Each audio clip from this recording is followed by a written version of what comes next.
Hello guys, welcome to கையல் promo. Today episode இன்ட்ரெஸ்டிங்காக நடக்க போகுதுன்னு பார்த்தீங்கன்னா, நம்ம ஆனந்தி வந்து இந்த ஹாஸ்பிட்டலுக்கு வரதை வந்து கையலுக்கு வந்து கால் பண்ணி அங்கே வேலை பார்க்குற நர்ஸ் எப்படின்னா கையலுக்கு வந்து அவங்க சிஸ்டர் மாதிரி கையல் இப்படி சொல்லியிருப்பாங்க. எனக்கு ஒரு தங்கச்சி மாதிரி தான் சொல்லியிருப்பாங்க. அவங்க வந்து ஆனந்தியை பார்த்துட்டு ஆனந்தி மூஞ்சி ஒரு மாதிரியாக இருக்கிறத பார்த்துட்டு டப்புன்னு கையலுக்கு கால் பண்ணி, என்ன அக்கா உங்கள் தங்கச்சி வந்து இந்த ஹாஸ்பிட்டலில் வந்திருக்காங்க, ஏதாச்சும் பிரச்சனையாக சொல்லி கேட்கும்போது, யாருன்னு கேட்கும்போது ஆனந்தி தான் சொன்னோன்னே ரொம்ப ஷாக் ஆகிட்டு, அங்கே நம்ம ஹாஸ்பிட்டலில் வந்திருக்காங்க, ரொம்ப தேங்க்யூ அவங்க எங்கே இருக்காங்கன்னு வாட்ச் பண்ணிட்டு நான் உடனே வந்தாருன்னு சொல்லிட்டு இந்த மாதிரி கையல் சொல்லியிருப்பா. சரிக்கா நான் பார்த்துக்கிறேன், ஏதாச்சும் பிரச்சனை இருக்கான்னு சொல்லி கேட்கும்போது நடந்த எல்லாத்தையும் சொல்லியிருப்பா. அவங்க வந்து கிட்னாப் பண்ணிட்டு வந்துட்டாங்கன்னு சொன்னோன்னே, சரிக்கா நான் வந்து கண்காணிச்சிக்கிட்டே இருக்கேன், நீங்கள் சீக்கிரம் வாங்க, போலீஸை கூட சீக்கிரம் வாங்கன்னு சொல்லிட்டு அவள் சொல்லியிருப்பா. சொல்லிட்டு வந்து இந்த மாதிரி கையில் வந்து அன்புக்கு கால் பண்ணிவிட்டு ஆனந்தி இருக்கிற இடம் தெரிஞ்சிருச்சுன்னு சொன்னபோது, எங்கக்கான்னு சொல்லிட்டு அன்பு கேட்கும்போது, நான் வேலை பார்க்குற ஹாஸ்பிட்டலில் தான் அந்த கௌஷிக் வந்து அட்மிட் பண்ணி வச்சிருக்காங்களாண்டா, அதனால் வந்து அங்கே தான் எல்லோரும் இருக்காங்க, சீக்கிரம் வந்துடுறான்னு சொல்லிட்டு போலீஸுக்கெல்லாம் இன்ஃபார்ம் பண்ணிவிட்டு சீக்கிரம் கூட்டிகிட்டு வந்துட்டு சொன்னேன். போலீஸ் என் பக்கத்தில் தான் இருக்காங்க, நான் கூட்டிகிட்டு வந்துடுறேன்னு சொல்லிட்டு எல்லோரும் வரதுக்காக வெயிட் பண்ணிட்டு இருக்காங்க. அப்புறம் வந்து இங்கிட்ட வந்து ஆனந்தி வந்து ரொம்ப அழுதுகிட்டு என்னை விட்டுருங்க கேட்டுக்கிட்டு வந்து கௌஷிக் முழிச்சிட்றான். கௌஷிக் முழிச்சிட்டு தாலி கட்டுறதுக்கு ரெடி ஆகிறான்.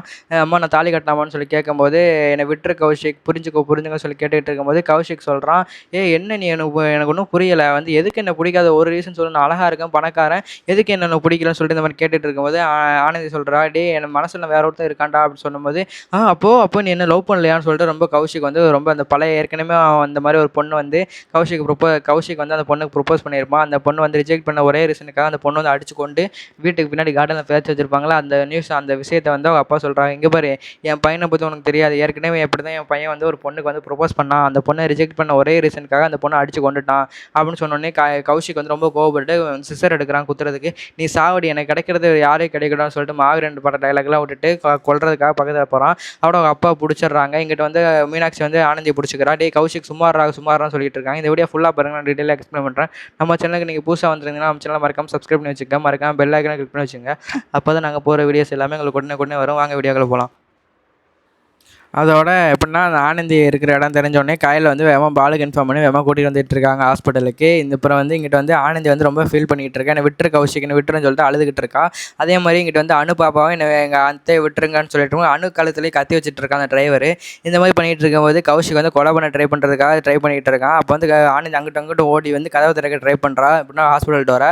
அப்போ வந்து அந்த ஹாஸ்பிட்டல் வந்த ஓனர் அப்படின்னா டீன் மாதிரி இருப்பாங்க, அந்த டாக்டர் வந்துடுறாரு. இங்கே என்ன பிரச்சனை நடந்துகிட்டு இருக்குன்னு சொல்லும்போது அந்த ஃப்ரெண்ட், அந்த டாக்டர் வேறு யாரும் இல்லை, இந்த கௌஷிகோட அப்பா இருக்கார்ல, அப்பாவோட ஃப்ரெண்டு தான். அதோட அவர் வந்து என்னடா ஆச்சுன்னு சொல்லும்போது, ஏதோ பண்ணுங்க, ஆனால் சவுண்டு வராமல் பண்ணுங்கடா ப்ளீஸ்டா, வெளியே யாராவது தெரிஞ்சிச்சுன்னா அவ்வளோதான் பிரச்சனை ஆயிருண்டா அந்த மாதிரி சொன்னோன்னே, சரிடா நான் பார்த்துக்கிறேன்டா, நீ கொஞ்சம் வெளியே போடா, நான் எப்படியாச்சும் கழுத்தை தாலி கட்டிக்கிறேன்டான்னு சொல்லுவோம், சீக்கிரம்டா அதை வேறு சீக்கிரம் பாருங்கடான்னு சொல்லிட்டு நம்ம டாக்டர் சொல்லிட்டு கிளம்பிடுவார் வெளியே. அதோட வந்து கௌஷிக் வந்து தாலி கட்டுறதுக்காக ட்ரை பண்ணுவான். நம்ம வந்து கத்திக்கிட்டே இருப்பாளா, அவர் கொல்றலாம்னு சொல்லிட்டு இந்த மாதிரி பண்ணிக்கிட்டு இருக்கும்போது ஓடும்போது அப்படியே பெட்டில் பிடிச்சி இழுத்து போட்டு குத்துறதுக்காக போயிட்டு இருக்கான். எல்லாரும் பிடிச்சி இழுக்கிறாங்க.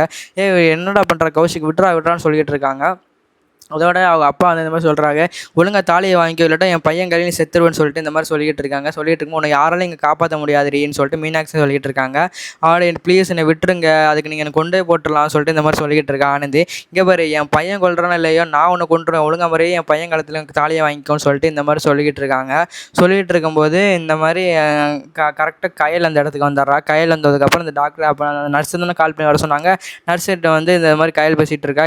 எங்கே இருக்காங்க அவங்க அப்படின்னு சொல்லும்போது, அக்கா இங்கே தான்க்கா தேர்டு ரூம்க்கா, 3வது ரூம்க்கான்னு சொன்னோன்னே சரின்னு சொல்லிட்டு வேகமாக போயிட்டு இருக்கும்போது பார்த்தா இங்கே வந்து பிடிச்சி வச்சுட்டு தாலி கட்டுறதுக்காக கௌஷிக் வேகமாக வந்துட்டு இருக்கும்போது கரெக்டாக கையில் உள்ள வந்துடுறா. வந்துட்டு அப்படின்னு சொல்லிட்டு இருக்கும்போது அக்கான்னு சொல்லிட்டு ஆனந்தி பார்த்துட்டு இருக்கா. ஆனந்தி வந்தால் நான் வந்துட்டுல உனக்கு எதுவும் ஆகாதுன்னு சொல்லும்போது டப்புன்னு வந்து ஆனந்தி தட்டி விட்டுட்டு டப்புன்னு கையில் எட்டி பிடிச்சிட்றா. எப்படின்னா மீனாட்சியும் பிடிச்சதுக்கப்புறம் இங்கிட்ட வந்து அந்த கையில் கூட ஒருத்தவங்க முடி வச்சுட்டு வந்திருப்பான்ல, அவனை வந்து கௌஷிக்கோட அப்பா பிடிச்சிட்றாரு.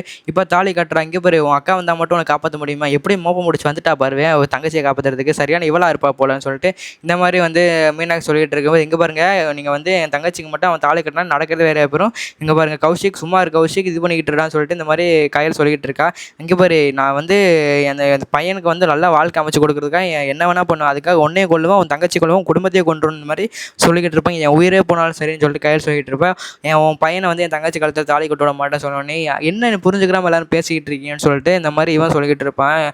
யாருன்னா கௌஷிக்கு, எதுக்கு எனக்கு என்ன குறைன்னு சொல்லிட்டு இந்த மாதிரி கையெழுத்து கேட்டுட்டு மாட்டே, நீ மனுஷனே இல்லைடா, நீ ஒரு சைக்கோடான்னு சொல்லிட்டு இந்த மாதிரி கையல் சொன்னோடனே என்னது சைக்கோவான்னு சொன்னோடனே ரொம்ப மாறி ஆயிரும் இவனுக்கு கௌஷிக்கு.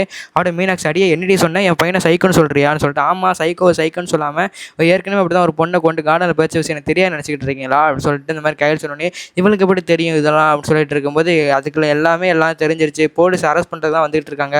ஒழுங்கா முறையாக நீ பண்ண தப்பெல்லாம் உணர்ந்து ஒத்துக்கிட்டேன்னா உனக்கு தண்டனை கம்மியாக கிடைக்கும். இந்த மாதிரி தப்புக்கு மேலே தப்பு பண்ணிகிட்டு இருந்தீங்கன்னா அவ்வளோதான் பார்த்துங்கன்னு சொல்லும்போது, மீனாட்சி அதெல்லாம் தெரியாதுடா, நீ கழுத்தில் தாலி கட்டுறா, இங்கேருந்து வெளியே போனால் இப்போ வந்து உன் பொண்டாட்டி தாண்டா வெளியே வரணும், இல்லைடா பொணமாண்டா வெளியே வரணும்னு சொல்லிட்டு இந்த மாதிரி மீனாட்சி சொன்னோடனே தாலி கட்ட போகிற சமயத்தில் அன்பு வந்துடுறான். அன்பு போலீஸை கூட்டிகிட்டு உள்ளே வந்துடுறான். கூட்டிகிட்டு வந்து எவ்வளோ தைரியம் இருந்தால் என் தங்கச்சி இது பண்ணுவேன்னு சொல்லிட்டு போலீஸ் வந்து எல்லாரும் பிடிச்சிடுறாங்க. பிடிச்சோடனே போட்டு அன்பு போட்டு அடின்னு அடிக்கிறான். யாருன்னா இவனை போட்டு பொலன்னு பொழக்கிறான் கௌஷிக். அதோட அடிக்காதடா டே, என் பையனுக்கு வந்து ரத்தம் வந்து செத்து போயிடறான்னு சொல்லிட்டு மீனாட்சி ரொம்ப அழுகுறா.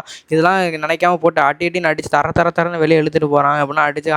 அதோட மீனாட்சி வந்து இதுக்கு சும்மா விட மாட்டாங்க, குடும்பத்தை பழி வாங்க விட மாட்டேன்னு சொல்லி மீனாட்சி சபதம் விட்டுட்டோன்னே இங்கிட்ட வந்து ஆனந்தி வந்து கட்டி பிடிச்சி அழுதுகிட்டு இருக்க கையில் அணுவும் ஆனந்தியும் அதான் வந்துட்டல எதுவும் சொல்லிட்டு உங்களுக்கு எதுவும் ஆகலைன்னு சொல்லிட்டு அணுட்டையும் ஆனந்திட்டையும் கையில் கேட்டுக்கிட்டு இருக்க எதுவும் ஆகலைக்கான்னு சொல்லி கொஞ்ச நேரத்தில் பயந்தே போயிட்டேன்னு சொல்லிட்டு அனுபவம் சொல்லுது. அதான் நான் வந்துட்டேன் உனக்கு எதுவும் ஆகாதுன்னு சொல்லிட்டு, அதான் அத்தா வந்துட்டேன் உனக்கு எதுவும் ஆகாதுன்னு சொல்லும்போது சரியத்தான் சொல்லிட்டு அனு சொல்லிக்கிட்டு இருக்கா. இங்கிட்ட வந்து ஆனந்தி வந்து அக்கா என்னக்கா இப்படி ஆயிடுச்சுன்னு சொல்லும்போது, நல்ல வேளை உன் வாழ்க்கை எதுவும் ஆகலைன்னு சொல்லிட்டு வா நம்ம வீட்டுக்கு போகலாம்னு சொல்லிட்டு வீட்டுக்கு எல்லாரும் கூட்டிகிட்டு போயிடுறாங்க. அவங்க எல்லாரும் ஜெயிலுக்கு போயிட்டாங்க அப்படின்னா எல்லாரும் ஜெயிலில் போலீஸ் பிடிச்சிட்டு போயிடுச்சு. வீட்டுக்கு போய் வந்து பொறுமையாக பேசிகிட்டு இருக்கான். அணு வந்து கொஞ்சிக்கிட்டு இருக்கான் அப்படின்னா மூர்த்தியும் தனமும் கொஞ்சிக்கிட்டு இருக்காங்க.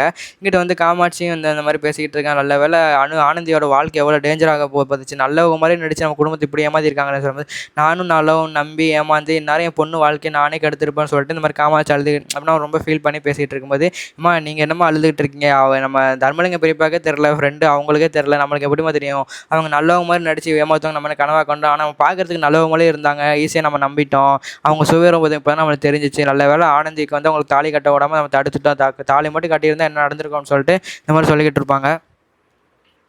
அப்புறம் வந்து நம்ம கௌஷிக் இருக்கான்ல, கௌஷிக் வந்து இந்த போலீஸ் எல்லாரையும் அவனை மென்டல்னு சொல்லிட்டு கௌஷிகை வந்து இந்த மாதிரி சொன்னோடனே கௌஷிக் வந்து மென்டல் ஹாஸ்பிட்டலில் ட்ரீட்மெண்ட் எடுத்து பேஷண்ட் ஆக்கி கௌஷிக் வந்து இந்த மாதிரி மென்டல் ஹாஸ்பிட்டல் கார்டனில் சுற்ற விட்டாங்க. அப்படின்னா கௌஷிக் தன்னை மென்டல் நினச்சி அவனை சுற்ற ஆரம்பிச்சிட்டான். எப்படின்னா ஆனந்தி கிடைக்காது, ஃபஸ்ட்டு வந்து அந்த பொண்ணு ஸ்வேதாவை கொண்டான்ல, அதே மாதிரி ஆனந்தியும் கிடைக்காம போயிட்டான்னு சொல்லிட்டு அவன் உண்மையிலேயே மென்டல் தான், அவனே நம்பிட்டான் நான் ஒரு மென்டல் தான் சொல்லிட்டு லூசு மாதிரி அந்த ஹாஸ்பிட்டலில் வந்து சுற்றிட்டு திரிக்கிறான். நான் ஒரு மென்டல்னு சொல்லிட்டு டாக்டர்லாம் இவன் உண்மையிலேயே மென்டல் தான், சைக்கோலேருந்து போய் மென்டல் ஆகிட்டான்னு சொல்லிட்டு இந்த மாதிரி ஹாஸ்பிட்டல் வச்சுக்கிட்டு இருக்காங்க. இங்கிட்ட வந்து என் பையனை வந்து இந்த மாதிரி மென்டல் ஹாஸ்பிட்டலில் விட்டுட்டாலேன்னு சொல்லிட்டு மீனாட்சி வந்து ரொம்ப கோவப்படுறாங்க கையல் மேலே. என் பையனுக்கு வந்து நான் என்னென்ன பார்த்து செஞ்சுருப்பேன், இப்போ வந்து அவன் எவ்வளோ கஷ்டப்படுறான்னு தெரியல, நான் வேறு ஜெயிலில் இருக்கேன், நாங்கள் 2 பேரும் ஜெயிலில் இருக்கோம், என் பையன் நிலைமை என்னாச்சுன்னு தெரியலன்னு சொல்லிட்டு மீனாட்சி ரொம்ப டென்ஷன் ஆகிட்டு, இதுக்கெல்லாம் காரணம் வந்து அந்த ஆனந்தி கையல் ஃபேமிலி தானே, அவளை சும்மா விட மாட்டேன், நான் எப்படி இது பண்ணுற மட்டும் பாருன்னு சொல்லிட்டு ரொம்ப ரொம்ப கோவமாக இருக்காங்க. ஏன்னா ஒத்த பையன் அவனை போய் மென்டல் ஹாஸ்பிட்டலில் விட்டால் இப்போ அவன் மென்டலாக இருந்தாலுமே வீட்டில் வச்சு ட்ரீட்மெண்ட் பார்க்குறது வேறு, ஹாஸ்பிட்டல் ட்ரீட்மெண்ட் பார்க்குறது வரல, அதனால் வந்து இந்த குடும்பத்தை பழி வாங்க விட மாட்டேன்னு சொல்லிட்டு மீனாட்சி அம்மா இருக்காங்க. அதோட இந்த எபிசோட முடிச்சிடுறாங்க. இந்த வீடியோ பிடிச்சிருந்தா லைக் பண்ணுங்கள், கமெண்ட் பண்ணுங்கள், மறக்காம நம்ம சேனல் சப்ஸ்கிரைப் வச்சுங்க. இந்த மாதிரி ஒரு நெக்ஸ்ட் வீடியோவில் பார்க்கலாம். பேசியும்